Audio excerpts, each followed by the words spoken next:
यहां पर साफ तौर पर नजर आता है कहीं ना कहीं इंटेलिजेंस फेलियर है। इससे पहले भी जुमे की नमाज के दिन देखा गया था, शांतिपूर्वक तरीके से वहां पर जुमे की नमाज हुई, उसके पहले सर्वे हुआ था, टीम आराम से अंदर गई, सर्वे हुआ, बाहर आ गई। और जैसा कि कमिश्नर की तरफ से भी जानकारी दी गई कि सर्वे अगर होता है तो इमाम की वहां पर मौजूदगी में, इमाम की परमिशन से सर्वे होता है। तो यहां पर क्या आखिर वजह रही कि अचानक से यह भीड़ सड़क पर उतर आई और पुलिस प्रशासन की टीम पर पथराव करने लगी?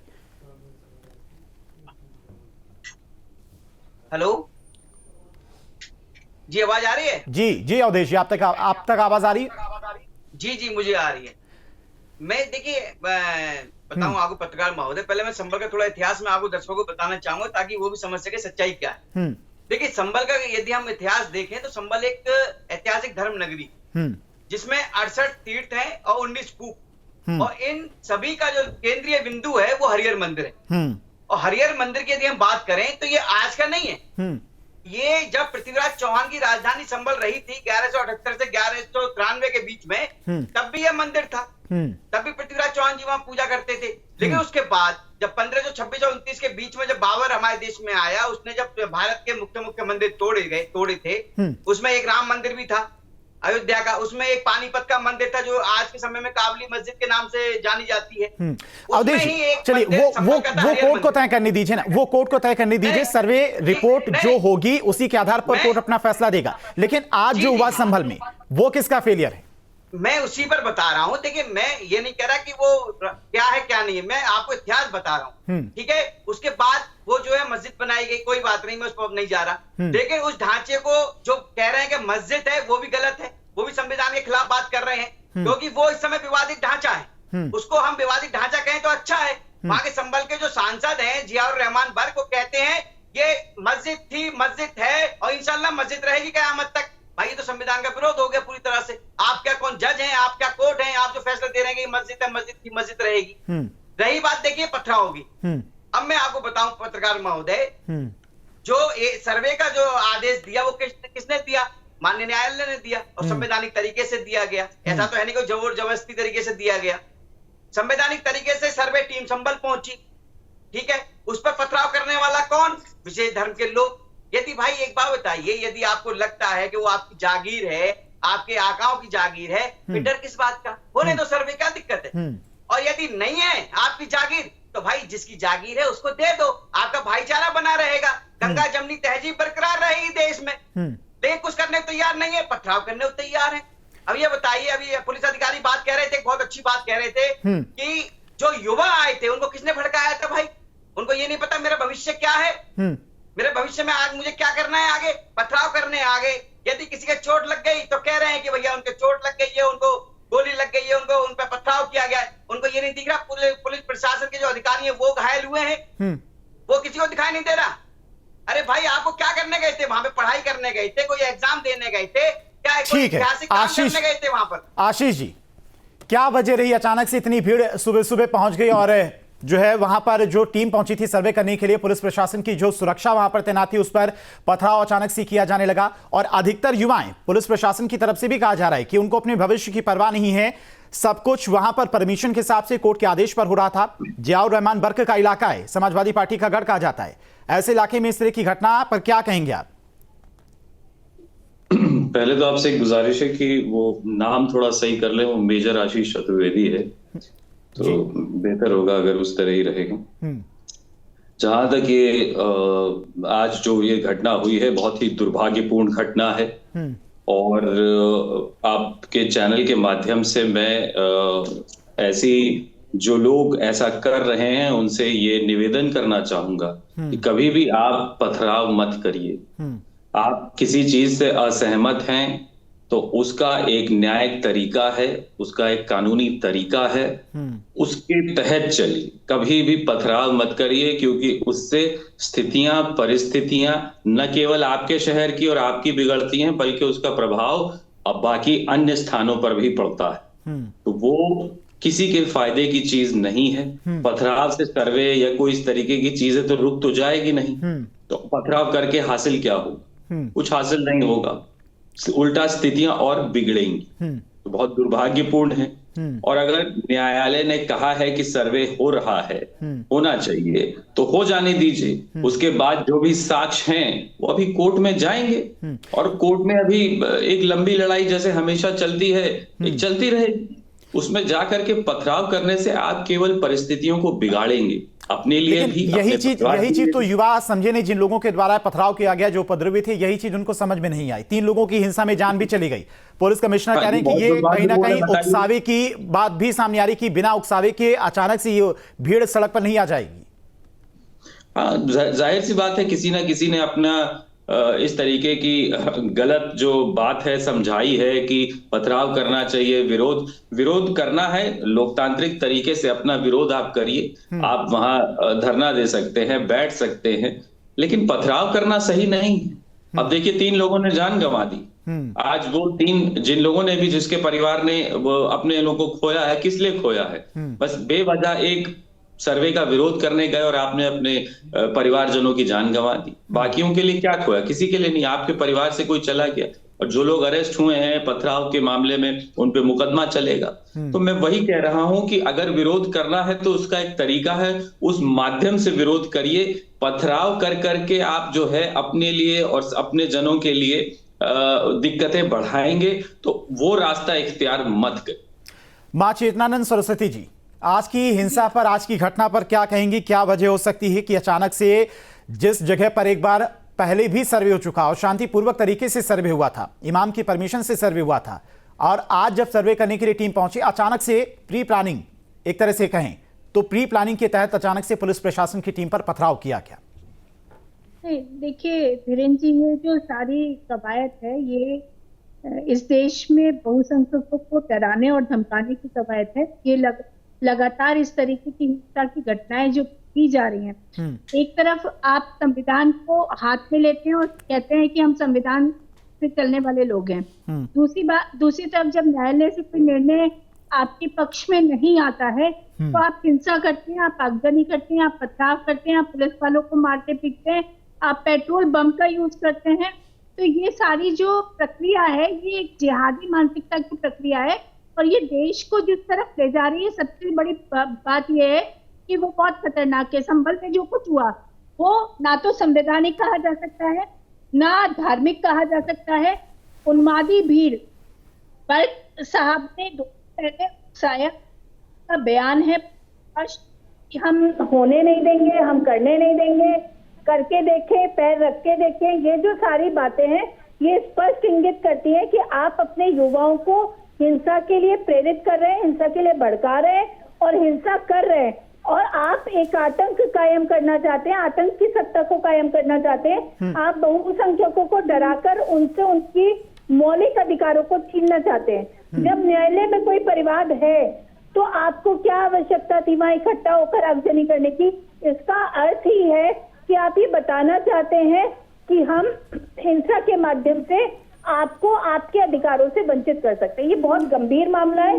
इसके पीछे जो लोग भी हैं, देखिए, जो लोग मॉब में दिख रहे हैं, जिन लोगों ने हिंसा करी वो तो है ही है, लेकिन जिन लोगों ने उकसाया उनके विरुद्ध कार्रवाई होनी चाहिए और उनके विरुद्ध रासुका में कार्रवाई होनी चाहिए। फैजल अहमद भी हमारे साथ जुड़ गए, मुस्लिम एक्टिविस्ट हैं। फैजल जी, बहुत बहुत स्वागत है आपका। आज की घटना पर क्या कहेंगे? संभल में जो घटना हुई, अचानक से भीड़, उपद्रव, हिंसा, आगजनी, पुलिस की गाड़ियों में तोड़फोड़ की गई, और जब पुलिस की तरफ से कार्रवाई हुई 3 लोगों की जान चली गई। जब सब कुछ कोर्ट के आदेश पर हो रहा था तो अचानक से ये पथराव, क्या आपको भी लगता है कि कहीं ना कहीं युवाओं को भड़काया गया, उकसाया गया? देखिए, दलित समाज के लोग जूनागढ़ मंदिर को लेकर के अदालत गए और अदालत ने एएसआई का सर्वे के लिए ऑर्डर किया। एएसआई ने सर्वे करके रिपोर्ट दे दी कि जूनागढ़ मंदिर के अंदर बौद्ध गुफा है, 3 बौद्ध गुफाओं का किया, और मामला अदालत में हाँ आ रहे उसी पे आ रहे परेशान मत होइए, उसी पे आ रहे हैं। देखिए, दलित समाज बौद्धिस्ट, देखिए चेतनानंद जी, उनको बात पूरी कर लीजिए, आएंगे आपके पास। जब अदालत जो है एएसआई सर्वे का रिपोर्ट आ गया, सब कुछ हो गया, वो बौद्ध मंदिर डिक्लेयर करना है, लेकिन 91 वर्शिप एक्ट के तहत वो डिक्लेयर नहीं हो पा रहा है और उसे बौद्ध मंदिर में परिवर्तित नहीं किया जा रहा है। 91 वर्शिप एक्ट पूरे देश के लिए लागू है और सर्वे करने के लिए मस्जिद कमेटी को पार्टी नहीं बनाया। किसी भी अदालत की प्रक्रिया, देखिए अब इनको दलित की बात करो तो इनको बुरा लग जाता है। जब आप काशी विश्वनाथ मामले में गए नहीं, वो कह रही कि आज की घटना पर आप बात करिए, आज की संभल की जो घटना हुई उसी पे आ रहा है ना। देखिए इस देश के अंदर अब हम लोग राजा का तमगा लटका कर आ जाते हैं न्यूज चैनल्स पर डिबेट करने के लिए। मैं आपको ये बताना चाहती हूँ कि जब आप काशी विश्वनाथ के मामले में सुप्रीम कोर्ट गए थे वर्शिप एक्ट का हवाला लेकर, तभी उसी समय सुप्रीम कोर्ट ने बहुत स्पष्ट कर दिया था कि किसी भी भूभाग की, भारत के अंतर्गत आने वाले किसी भी भूभाग की नौयत, उसका जो मूल स्वरूप पहले रहा है वो किसी भी समय जाना जा सकता है, वो वर्शिप एक्ट 91 से बाहर नहीं होता। ठीक है, ये उनका कहना है कि एज पता की जा सकती है, एज पता की जा सकती है। हाँ नहीं, इसीलिए 91 वर्शिप एक्ट के तहत 20,000 मंदिर में बुद्ध मंदिरों को तोड़ के बनाया गया। ठीक है, और बुद्धिस्ट समाज के, दलित समाज के लोग 20,000, सुन लीजिए, अब ये चिल्लाएंगे तो हम कैसे बोलेंगे। हाँ बोलिए आप। 20,000 बौद्ध मठों का मामला मंदिर में चल रहा है कि राजा शशांक ने 83,000 बौद्ध मठों को तोड़कर हिंदू मंदिर में बदल। अरे आ रहा हूँ, आज की घटना पर फैजल जी, आज की घटना पर मैं आ रहा हूँ। बहुत याद है मुसलमान जो जिहाद कर रहे हैं, जो लगातार हिंसा कर रहे हैं, मुसलमान जिन से नहीं पत्थर आएंगे। जो आप अब उन्हीं से बोलवा लीजिए तो हम चुप ठीक है, चेतनानंद जी जवाब सुन लीजिए, जवाब सुन लीजिए। उनसे जिहाद करवा रहे हैं। ठीक है, जवाब सुन लीजिए। जिस तरह से ज्ञान माफी मस्जिद का केस देखने वाले जज को रिटायरमेंट के अगले दिन ऐसा लाभ का पद दे दिया गया, इसका मतलब कि जो हम लोग बात कह रहे थे कि जज जो है बायस्ड है, मिले हुए हैं भाजपा से, वो बात सच हो गई। अब जज भी बायस्ड, यानी कि बिना मुस्लिम, सुन लीजिए, आपको कोर्ट पर भी भरोसा नहीं है। नहीं, जिस जज को हम लोग कह रहे थे कि ये मिले हुए हैं मंदिर पक्ष से, भाजपा से, रिटायरमेंट के अगले दिन उनको लाभ का पद दे दिया गया, उनको नवाजा गया उस इनाम से। आज की घटना आखिर क्यों जजों को दिए? आज की घटना पर इसलिए हुई कि जो हिंदू जिहादी है ना इस देश में, जो हिंदू जिहादी है, सुनिए ना, जो देश में हिंदू जिहादी हैं, इन लोगों ने पथराव शुरू किया, उकसाने की कार्रवाई हिंदू जिहादियों ने शुरू की और मस्जिद के पीछे से हिंदू जिहादियों ने ललकारा मुसलमानों को, और पहले से पत्थर वो लोग तैयार रखे थे। पत्थर जो चला है वो हिंदू जिहादियों की तरफ से चला है, मुसलमानों की तरफ से नहीं चला है। हिंदू जिहादियों ने पत्थर चलाया है, जो तस्वीरें वीडियो हैं वो चल रही है स्क्रीन पर कि किसकी तरफ से पथराव किया गया और कौन वो लोग थे जिनकी तरफ से पथराव किया गया। नहीं, पत्थर कौन चला रहा है, वो हिंदू जिहादी है कि मुसलमान है, ये कौन पता चलेगा? वो तो कैसे आप जान पाएंगे? वो पुलिस प्रशासन की टीम सभी की पहचान कर रही है, 15 हिरासत में भी लिए गए और जो 3 मारे गए हैं वो भी एक विशेष समुदाय से ही हैं। सुनिए, मारे तो मुसलमान ही जाते हैं हर जगह। तो पथराव, जो पथराव करेगा, हिंसा होगी तो जान उसी की जाएगी ना। कर रहे हैं, ठीक है, अदालत पे सवाल इसलिए खड़ा कर रहे हैं हम। सुनिए, अदालत पे और इसलिए कि पुलिस में मुसलमान नहीं है ना, पुलिस में मुसलमान नहीं है। नहीं तो जो हिंसा करेगा, इसलिए मुसलमानों को पुलिस वाले वर्दी पहन के मारते हैं। हिंसा करने वाले और अपराधी की कोई जाति धर्म नहीं होती ना। पुलिस हमें बिल्कुल पुलिस एक तरफा कार्रवाई अभी भी कर रही है। हिंसा करने वाले, पुलिस ने आगजनी करवाया, कानून को अपने हाथ में लेने वालों को कोई जाति धर्म नहीं होता। ठीक है, अवधेश जी, हिंदू जिहादियों के साथ मिली हुई है और आप कह रहे हैं कि पुलिस जो है हिंदू जिहादियों के साथ मिली हुई है, पुलिस हिंदू जिहादियों के साथ मिली हुई है। शांति से 2 बार सर्वे हो चुका, फिर तीसरी बार ये क्यों हुआ ऐसा? ठीक है अवधेश जी, 2 बार पुलिस हिंदू जिहादियों से मिली हुई है, फैजल जी का कहना है उसी वजह से हिंसा हुई है। धीरेन्द्र भाई, फैजल भाई पर कोई बात नहीं है कहने के लिए, ना कोई इनके पास कोई सबूत है ना कोई साक्ष्य है, इसलिए बात को घुमा कर ये तस्वीर लेकर आ रहे हैं सामने। इनके पास, इन्होंने कभी संभल की बात नहीं की। अरे वाह, बताइए, सुबह से वीडियो चल रही है, ठीक है, किस तरह से पथराव किया जा रहा है, किस तरह से पुलिस प्रशासन घायल हुआ है, इनको दिखाई नहीं दे रहा है। इनको दिखाई ये दे रहा है कि हिंदू जिहादी, अरे भाई जो पथराव कर रहे हैं वो एक विशेष वर्ग के हैं, मुस्लिम समाज के लोग हैं वो, और पुलिस प्रशासन पे पथराव कर रहे हैं। कार को आग किसने लगाया? पुलिस वालों ने लगाया कार को आग। और साहब आपकी रिपोर्ट में देखा जा रहा है कि पुलिस वाले पत्थर चला रहे हैं। इनको लगता है कि विवादित ढांचा जो है इनका अपना है, इनके आकाओं की जागीर है, तो भाई सर्वे से डरते क्यों हो आप? होने दो सर्वे से इसी डर है कि आप जज को खरीद ले रहे हैं। आदेश आएगा, जज को आप जज को जो है उसको लाभ का पद दे रहे हैं। आप जज को कमीशन का चेयरमैन बना रहे हैं, उनको लाभ का पद दे रहे हैं। जजों को आप जजों को प्रभावित कर रहे हैं, इसलिए हमको डर लग रहा है, इसलिए हम एकतरफा कार्रवाई हो रही है। जज को आपने जज को जो है पैसा दे रहे हैं, जज को आप लालच दे रहे हैं। फैजल जी बीच में अदालत से भी भरोसा हम लोग का फैजल जी बीच में नहीं, सुन लीजिए फिर जवाब दीजिएगा। सीखिए, कोर्ट के आदेश के अनुसार सर्वे किया जा रहा है विवादित ढांचे का। अगर सर्वे में जो आएगा दूध का दूध पानी का पानी होगा। यदि आपकी जागीर है तो आप अपने पास रखिए, यदि किसी और के तो दे दीजिए, क्या दिक्कत है? पार्टी ही नहीं बनाई अरे भाई, जो भाईचारे पार्टी नहीं बनाई गई। फैजल जी, जब सर्वे हो रहा है तो मस्जिद के इमाम साथ में सर्वे के दौरान सर्वे की टीम के साथ में ही थे, लोकल मौलाना भी साथ में थे जब सर्वे हो रहा था। अच्छा काम किए कि उनको पार्टी कोर्ट में बुला के पार्टी का अगर कोई सिविल नेचर केस होता है तो दोनों पक्ष को अदालत सुनती है। नहीं तो आपको भी पता होगा कि जब सिविल नेचर केस होता है तो दोनों पक्ष को अदालत पहले सुनती है, उसके बाद कोई सर्वे का आदेश करती है। वहां तो किसी को मालूम ही नहीं था कि ये केस भी फाइल हुआ है, टीम गई थी शांतिपूर्ण तरीके से। किसी को ये मालूम ही नहीं था कि कोर्ट में केस भी चल रहा है। अगर आप कानून नहीं जानते हैं तो कानून के विषय में पहले जान लीजिए।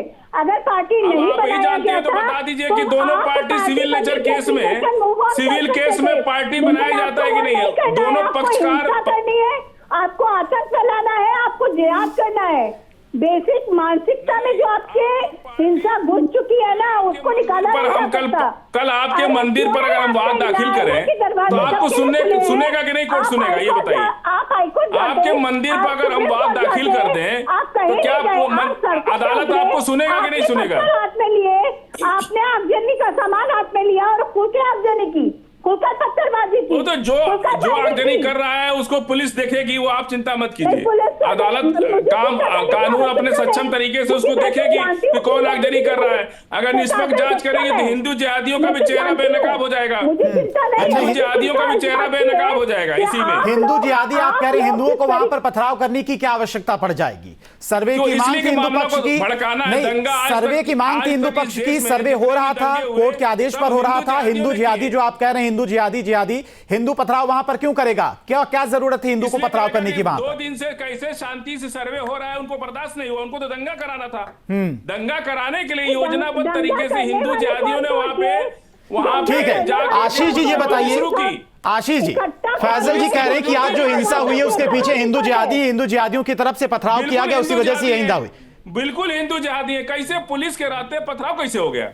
पुलिस क्या कर रही थी वहां? पुलिस चुपचाप बैठ के तमाशा देख रही थी। 15 पुलिसकर्मी घायल हुए, 15 पुलिसकर्मी भी घायल हुए। जो आप कह रहे हैं ना हिंदू जिहादी और मुस्लिम हिंदू जिहादियों से मिले 15 पुलिसकर्मी भी घायल हुए। बहुत ही दुखद है फैजल भाई, जैसे इतने जब हिंदू जिहादियों से पुलिस मिली रहेगी, ऐसी बात उसको बीजेपी आप आरोप लगा रहे हिंदू जिहादी वहां पर पथराव करने आए और हिंदू जिहादी पुलिस से मिले थे, 15 पुलिसकर्मी भी घायल हुए। जांच निष्पक्ष जांच कराइए रे, उसकी जांच होगी, अदालत के SIT से जांच होगी उसकी। तो सर्वे तो होने दीजिए ना आशीष जी। देखिए आप सर्वे 2 बार हो चुका है।